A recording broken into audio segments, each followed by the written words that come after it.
پارتی بە چەند ڕێکەوتنێکی جیاوازەوە دەرگای کابینەی نوێیەم بۆ لایەنەکان واڵا دەکات. گەرچی یەکگرتووی ئیسلامی و نەوەی نوێ هەرزوو خۆیان دەرگایان بەسەر خۆیان داخستووە، بەڵام یەکێتی داوای شەریکایەتی ڕاستەقینە دەکات و بزوتنەوەی گۆڕانیش هەر چۆنێک بێت خۆی لەودی و دەرگای کابینەکەوە دەبینێتەوە. زۆرترین قسەش لەسەر کۆمەڵ ئیسلامی کوردستانە کە دەوترێت مادام وەفدی پارتی سەردانی نەکردووە و ئۆپۆسیۆن بوونی خۆشی پێشوەختە ڕانەگەیاندووە، ئیدی ئەو حیزبە حەزی لە دەسەڵاتە و ڕەخنەکانی لەسەر کابینەی هەشتم تەنها بۆ قۆناغێکی دیاریکراو بووە و هەمووی لەبیر کردووە.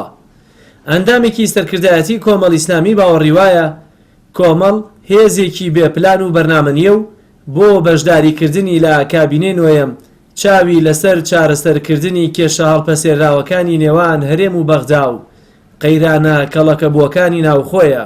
کابینەی ڕابردووە گرفتی زۆر لە بینی لایەنەکان دروست بووە لەسەر پرسی سەرۆکایەتی هەرێم لەسەر حکومە لەسەر شێوازی حکومڕانی و ئەو پرسانەی دوای ریفراندۆمیش لەگەڵ حکومەتی عێراقیە و دوای گەڕانەوەی لایەنەکان بۆ لای حکومەتی عێراقیەوەش پێویستی بۆ دەکا کە پرسیاری جددی دروست کردووە لەگەڵ ئەو لایەنانە بۆ پێکێنانی حکومەت هەموو ئەو گرفتانە لە بەردەمی پێکێنانی حکومەتەوە بە جددیش گفتوگۆ لەسەرەوە دەکرێن. پێم وایە هیچ لایەنێک بەشداری لەم کابینەیە ناکا کە هەموو ئەو پرسانە چارەسەر نەکرێ.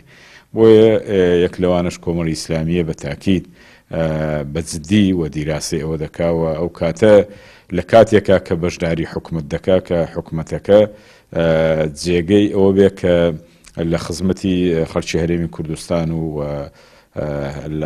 لە خزمەتی هەرێمی کوردستانە بێ. بەپێی زانیاریەکان پێکاتە سەرەکی و یەکلایەبووەکانی کابینەی نوێیەم پارتی و یەکێتی و بزوتنەوەی گۆڕانن، چونکە بەرپرسانی پارتی باوەڕیان بە سەردەمی 50-50 نەماوە و دەیانەوێت بزوتنەوەی گۆڕانیش بەشدار بووی حکوومەت بێت.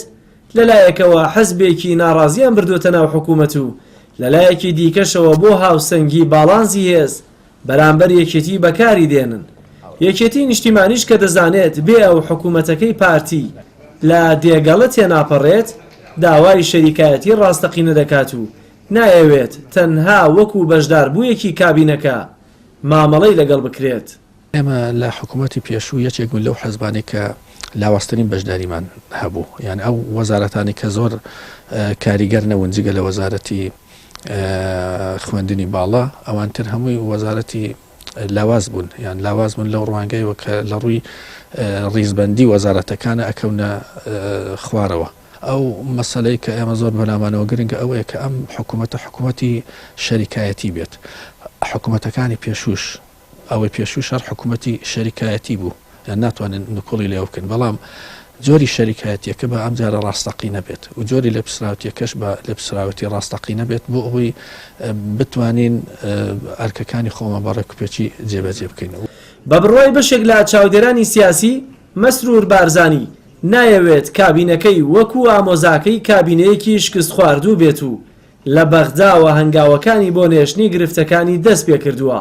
لە ناوخۆشدا نایەوێت هیچ لاینێکی ناڕازی بەهێز لە دەرەوەی کابینەکەی بمێنێتەوە، بەڵام بە شوێن متمانەی ئەو لایەنانە داوێڵە کە لە ڕابردوودا هەرگیز بەڵێیان بۆ هیچ ستەمکاریەکی دەسەڵات نەکردووە.